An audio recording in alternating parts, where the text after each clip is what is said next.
Back to my YouTube channel economics फिर आज की वीडियो में हम डिस्कस करने वाले हैं हमारी इलास्टिसिटी ऑफ डिमांड को निकालने वाले फर्स्ट मेथड का, that is total expenditure method. Total expenditure method क्या होता है डियर? हमने डिस्कशन किया था कि इलास्टिसिटी ऑफ डिमांड क्या होता है। इलास्टिसिटी ऑफ डिमांड हमें बताता है कि हमारे प्राइस लेवल के बढ़ने से या घटने से हमारी डिमांड में जो चेंज आता है वो कितना आता है। ठीक है, इलास्टिसिटी ऑफ डिमांड हमें क्या बताता है? हमारा लॉ ऑफ डिमांड हमें क्या बताता था कि अगर किसी भी कमोडिटी का प्राइस लेवल बढ़ेगा तो ऑटोमेटिकली उसकी डिमांड क्या जाएगी? नीचे आ जाएगी। ये कौन बताता था? हमारा law of demand. Elasticity of demand हमें बताता है कि आपके प्राइस लेवल या फिर किसी भी डिटरमिनेशन के चेंज होने की वजह से आपका डिमांड कितना चेंज होगा। वो डिजिट, वो संख्या हमें कौन बताता है? हमारा इलास्टिसिटी ऑफ डिमांड बताता है।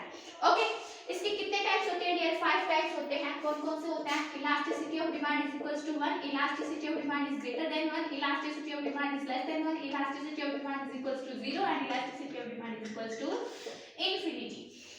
कितने होते हैं? 5 टाइप्स होते हैं। Elasticity of demand is equals to 1, elasticity of demand is greater than 1, elasticity of demand is less than 1, elasticity of demand is equals to 0 and elasticity of demand is equals to infinity. 5 types होते हैं। Okay, अब ये क्या होता है? अगर आपके price level, for example एक को लेके चलते हैं, एक डिटरमिनेशन दैट इज कीमत, दैट इज प्राइस। अगर प्राइस जितना चेंज हुआ है उतनी ही आपकी डिमांड चेंज हुई है। In this case elasticity of demand is equals to 1। अगर आपका प्राइस कम और आपकी मांग में ज्यादा परिवर्तन आ गया तो that is elasticity of demand is equals two is greater than 1। और अगर आपके प्राइस लेवल ज्यादा और डिमांड में कम परिवर्तन आया है तो that is elasticity of demand is less than 1। और अगर आपका प्राइस लेवल चाहे बढ़ा चाहे घटा, कोई कुछ भी हुआ, लेकिन आपकी डिमांड में कोई चेंज आया ही नहीं, in this case elasticity of demand is equals to 0। और अगर आपकी प्राइस लेवल एक रही लेकिन फिर भी आपकी डिमांड कभी ऊपर कभी नीचे, कभी ऊपर कभी नीचे, चाहे आपके मांग में परिवर्तन आया ही नहीं, आपकी मांग में परिवर्तन आया ही नहीं, फिर भी आपकी डिमांड कभी ऊपर कभी नीचे, कभी ऊपर कभी नीचे होती रही है, तो that is elasticity of demand is equals to infinity. 5 types होते हैं। क्लियर है कौन कौन से होते हैं?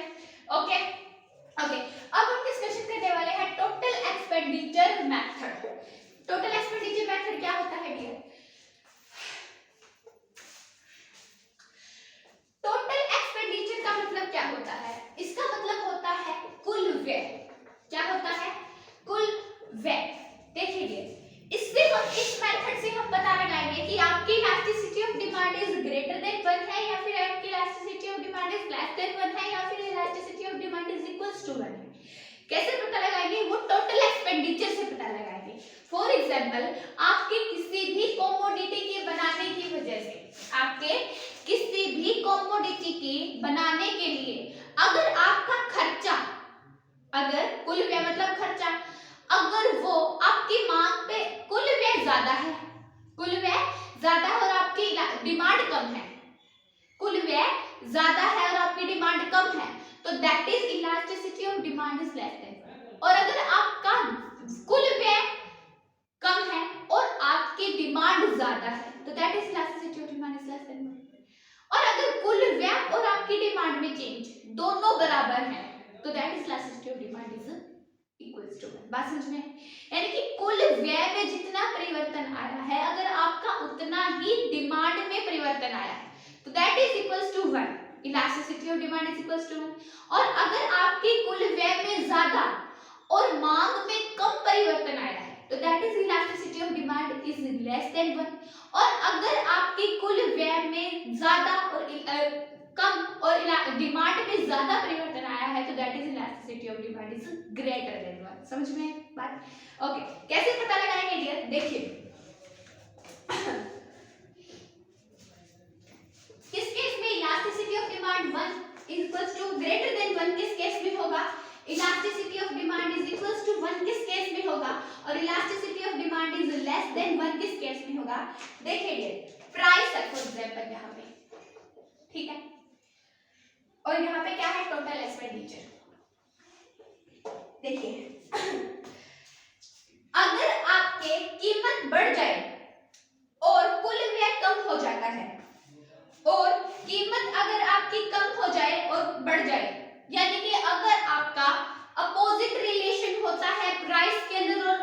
एक्सपेंडिचर के अंदर, तो that is elasticity of demand is greater than 1। अगर आपका प्राइस लेवल बढ़ गया फॉर एग्जांपल और आपका टोटल एक्सपेंडिचर कम हो गया, और अगर ये कम हो गया और ये बढ़ गया यानी कि नेगेटिव रिलेशन होगा, तो in this case elasticity of demand is greater than 1। ध्यान रखिएगा क्या कहा, अगर प्राइस लेवल आपका बढ़ जाता है और टोटल एक्सपेंडिचर आपका कम हो जाता है, या फिर प्राइस लेवल कम हो जाता है टोटल एक्सपेंडिचर बढ़ जाता है, यानी कि नेगेटिव रिलेशन होना चाहिए between price level and elasticity of total expenditure. क्या कहा, नेगेटिव रिलेशन होना चाहिए between price level and total expenditure. अगर आपका कम हुआ तो टोटल एक्सपेंडिचर बढ़ना चाहिए, अगर प्राइस लेवल बढ़ गया तो टोटल एक्सपेंडिचर कम होना चाहिए। तो इस केस में क्या होगा, elasticity of demand is greater than 1। इस केस में क्या होगा, अगर आपकी प्राइस लेवल बढ़ जाता है इलास्टिसिटी ऑफ 1 में, इधर कोई परिवर्तन नहीं आना चाहिए, नो चेंज, और अगर ये कम हो जाता है फिर भी नो चेंज, तो in this case elasticity of demand is equals to 1। यानी कि ये चाहे कम हो चाहे बढ़ गया, कीमत चाहे कम हो चाहे बढ़ गया, आपके टोटल एक्सपेंडिचर में कोई फर्क नहीं पड़ा, आपका कुल व्यय वही है, तो क्या होगा, that is elasticity of demand is equals to 1। और अगर ये बढ़ गया तो ये भी बढ़ गया, ये कम हो गया तो ये भी कम हो गया। अगर पॉजिटिव रिलेशन है तो elasticity of demand is less than 1।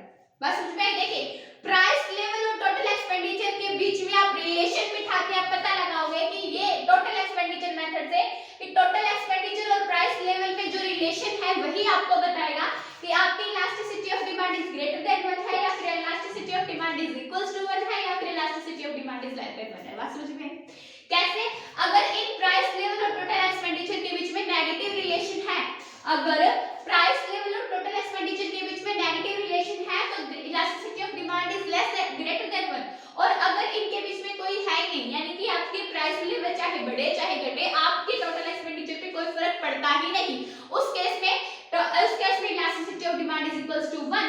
और अगर आपका पॉजिटिव रिलेशन है in between price level and total expenditure, तो उस केस में elasticity of demand is less than 1। बात समझ में आई? अब एक छोटा सा एग्जांपल लेके देखते हैं।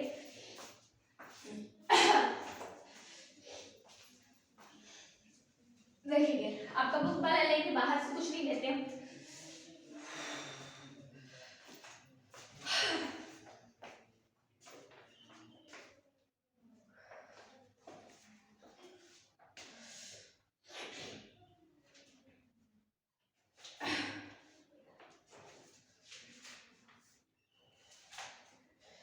ये देखिए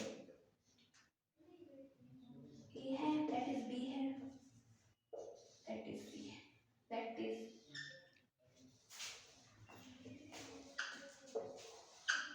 2 1 4 8 2 1 4 7 2 1 3 4। टोटल एक्सपेंडिचर क्या होगा,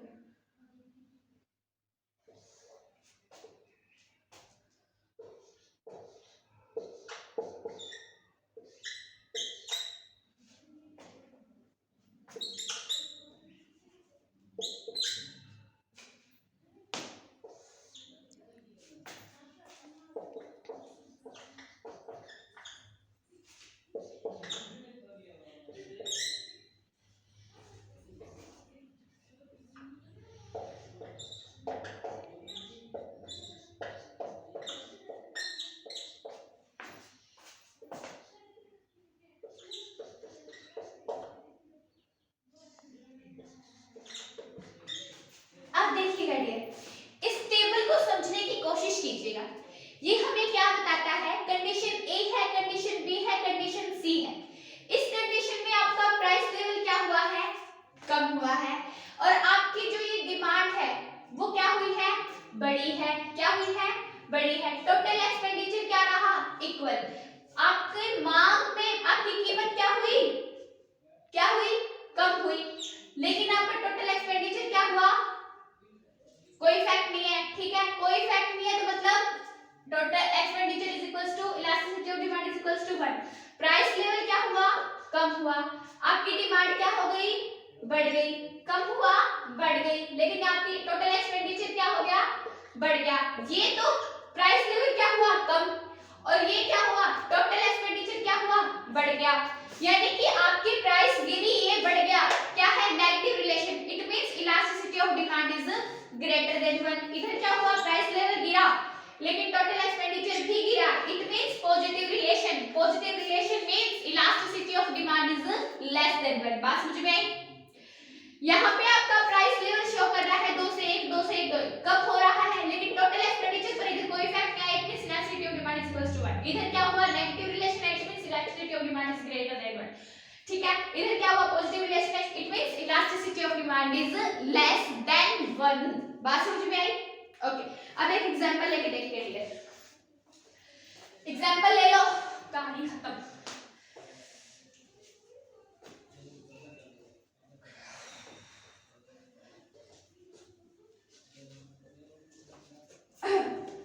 एग्जांपल देखिए, किसी वस्तु की कीमत 6 प्रति इकाई से होकर 3 हो जाती है। पहले कितनी की थी प्राइस लेवल, 6, अब कितना हो गया, 3, यानी कि प्राइस लेवल क्या हो गया, गिर गया। क्या हुआ, प्राइस लेवल डाउन हो गया, पहले 6 था 3 हो गया। ठीक है, इसके फलस्वरूप वस्तु की मांग 3 इकाइयों से बढ़कर 60 इकाइयां हो जाती है। वस्तु की मांग, डिमांड देखिएगा, ये डिमांड कितनी हो जाती है, 60 से 30 से बढ़कर 60 हो जाती है। कितनी हो जाती है, 60, यानी कि ये क्या हुआ, बढ़ गया।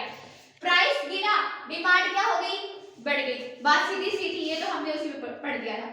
कुल विधि द्वारा मांग की लॉज ज्ञात कीजिए। कैसे होगी देखिए, प्राइस लेवल क्या हुआ,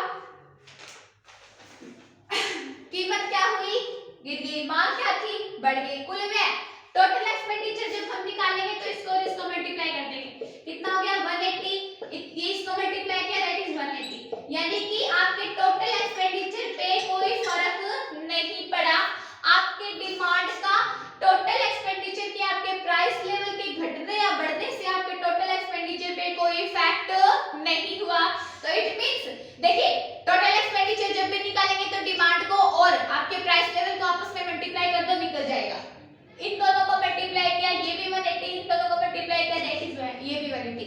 यानी कि आपका टोटल एक्सपेंडिचर पे कोई इफेक्ट नहीं पड़ा। It means elasticity of demand is equals to 1। किस केस में, आपका एग्जांपल दिया हुआ है, तो that is elasticity of demand is equals to 1। बात समझ में? ओके, तो यही था हमारा total expenditure method. Next video में हम डिस्कशन करेंगे हमारा दूसरा मेथड है प्रोपोर्शनल और percentage method. Okay, so I hope you like my video. If you like my video, please like, share and subscribe our channel. Thank you.